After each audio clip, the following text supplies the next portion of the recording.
The Green Haven. When the sea finally calmed and the wreckage drifted toward the distant horizon, we realized this island would no longer be a prison. It would be our home. There were 18 of us, survivors of a cargo ship that had lost its battle with a storm. We had washed ashore on a crescent-shaped island, fringed with white sand and guarded by towering cliffs. Inland, the land rose into rolling hills and thick jungle, stitched with silver streams. On the far side stood a great plateau where the soil was dark and fertile, as though waiting for hands to till it. The first seasons. At first, we lived as castaways, building shelters of palm leaves, catching fish with nets patched from torn shirts, gathering fruits and coconuts. But as the weeks passed, something changed. This land was generous.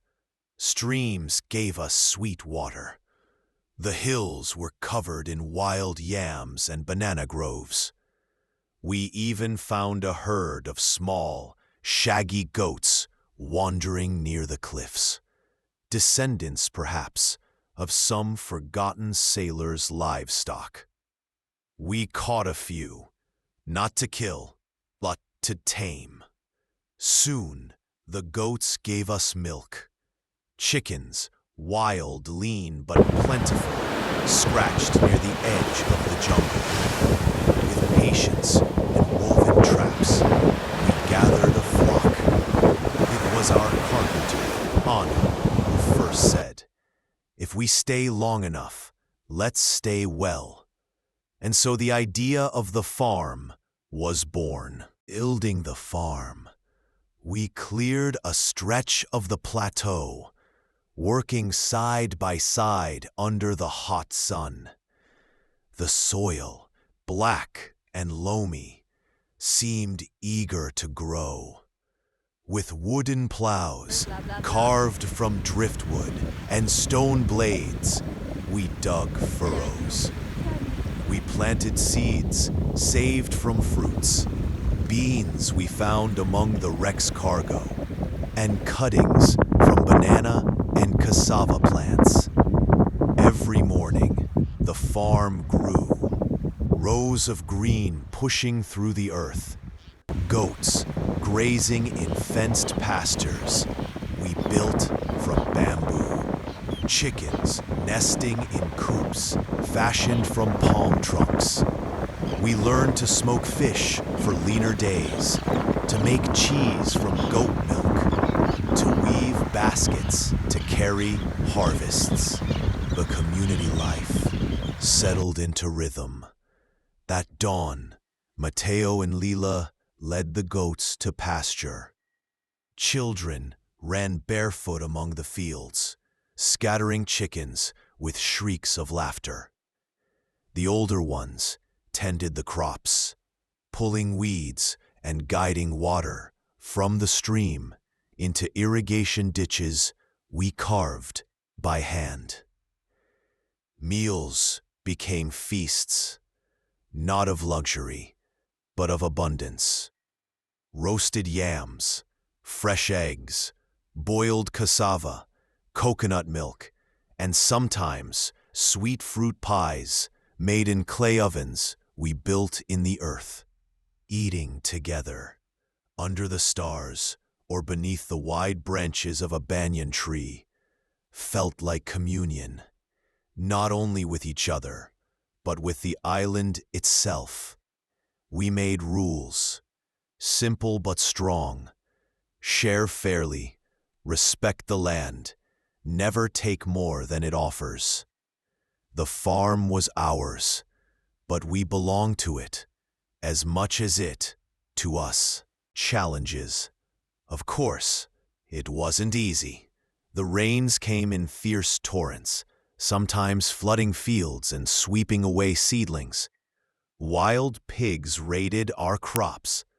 Once, a brush fire swept the lower hills, and we had to fight it with buckets of water and branches until smoke filled our lungs and our hands blistered. But we adapted. We built terraces on the hillsides to hold soil against the rain. We dug trenches to guide floodwater away. We built stronger fences, and when pigs broke through, we trapped and domesticated a few, turning raiders into allies. Each challenge, once overcome, left us stronger, wiser, more united. Harmony. Years passed. The farm flourished. We no longer thought ourselves as survivors. We were farmers, herders, a community bound by earth and toil. The island gave us more than food. It gave us peace. The sea, once the force that nearly killed us, became a friend. Its tides predictable, its bounty steady. We built boats, not to escape, but to fish and to circle our shores. The jungle, once feared, became our larder, our pharmacy, even our church. On evenings when the air cooled and fireflies danced above the fields, we would gather around the hearth. Someone always played music, drums carved from hollow logs, flutes whittled from bamboo.